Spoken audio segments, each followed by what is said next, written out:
Welcome to Art Tech Talk episode 8. I'm joined with Tilina today as well. So Tilina, what's happening around the world these days? Nothing much in terms of tech. Yeah, we talked about VR calling, right? Yes. Last week. So new PlayStation VR is coming out. Yes. So VR, everything is going to come with VR now. Yes. All the So the new hype is VR. Yes. So PlayStation, I think they didn't come up with a PlayStation for quite some time now. I think it's just a moderate upgrade from the previous gen, right? Yeah. So Xbox is coming up with their 4K video Yes. playback. So now both has 4K playback. Yes. So basically nowadays what you need to look for is VR, 4K, and 3D is out basically. I think no one is talking about 3D anymore. So basically 4K and VR. And I think 8K is almost there in Japan. They are trying to test 8K as well. And in Sri Lanka we're still on HD. If you're watching this on a regular TV, it's basically SD. But if you're watching it on YouTube now, this episode run on HD. I think there's one question that we saw from one of our viewers. So basically everyone has the problem with like now everything is running on basically operating system. Like if you take a computer, it has an operating system, which basically mean the interpreting between you and your hardware. So the computer hardware and you, the interface that you see is the operating system itself, and then you have application running on top of it. And most people now get affected with viruses.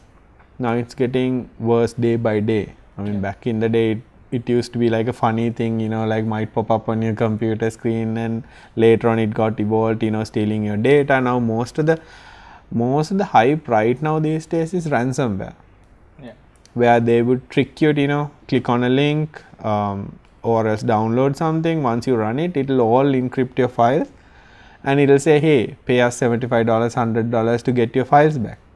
And there's actually no ways to recover these files, even if you have a professional antivirus software installed on your computer. And basically you're out of luck because you have to pay them.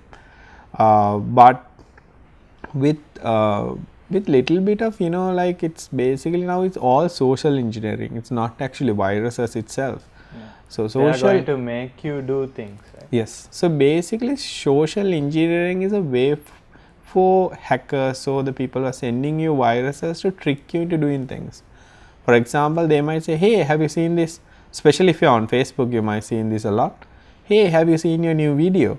And you might get surprised, hey, I didn't put any videos. What video? So you get, you know, encouraged to click on that link. Yeah. And automatically, without you knowing, you might install something onto your computer, and that same virus will, you know, send the same thing to your friends, and they will click on it again, and these things will go viral.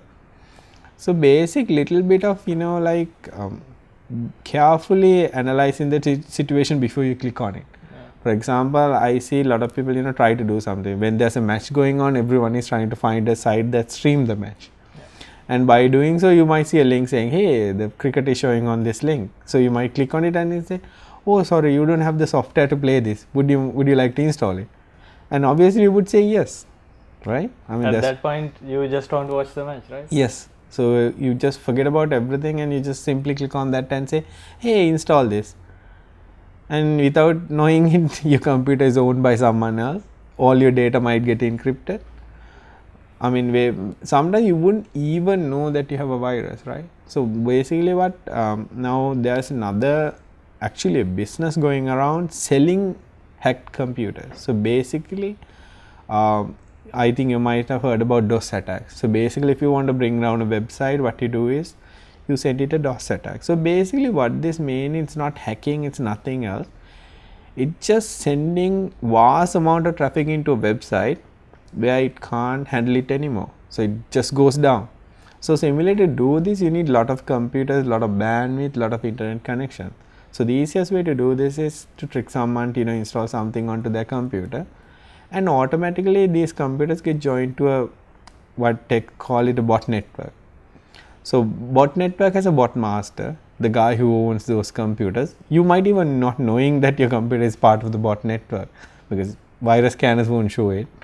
Yeah. Nothing will show it, because don't put your trust on virus scanner. The first thing we would say is don't put your trust on it, because virus scanners are just like a guard dog you have at your home. You know, someone might get friendly with the guard dog by giving him something to eat day by day, and you know. So similarly, when you have this, that bot master has the full control of your computer most of the time. So if, let's say, if they want to take down X website, what they have to do is send that command to all the computers and, hey, request this website. So when all these millions of computers start requesting for this website, eventually that website goes down. Similarly, your computers can be used for hacking as well. So a hacker want to hack into a bank, they might route it through your computer. So the bank will see you as the one who's logging into it. Actually, you are not the one who's doing it. So the basic idea is for you to be educated about it. Don't click on links that you get on emails. Don't click on links you get on Facebook. Don't especially click on links you get it on your phone, WhatsApp messages, Viber, anything. Sometimes it might even come from a known party's name. Yeah. Even might- from your friends. Even from your friends. I might get an email from Tilna Gunasekara saying, hey, have you seen your new video? I was like, Tilna has shoot a video of me. I might, go and click on it. So when you click on it, sometimes that's it. It will automatically install something. Or else it will send you something like this. Hey, I'm the X bank. Your account is about to get suspended. Click on this link to activate it. And your tendency is to, like, hey, my bank account is going to get suspended. I want to activate it. So we would click on that link. And you might even give out your password at that point. So the hacker will have your password and the username and all that data. I mean, on a previous episode, we spoke about why two-factor authentication is necessary. I mean, this is now mostly hacking is social engineering now. Calling, the thing is like the browsers now are advanced, right? Yes. Like, you don't get viruses automatically, right? Yeah.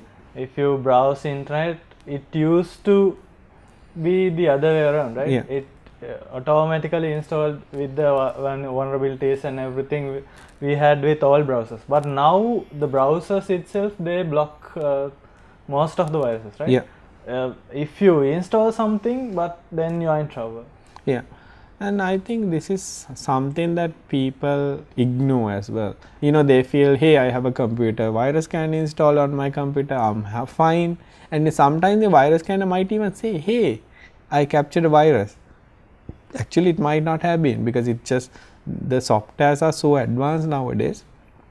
Even virus scanners are hard to keep up with.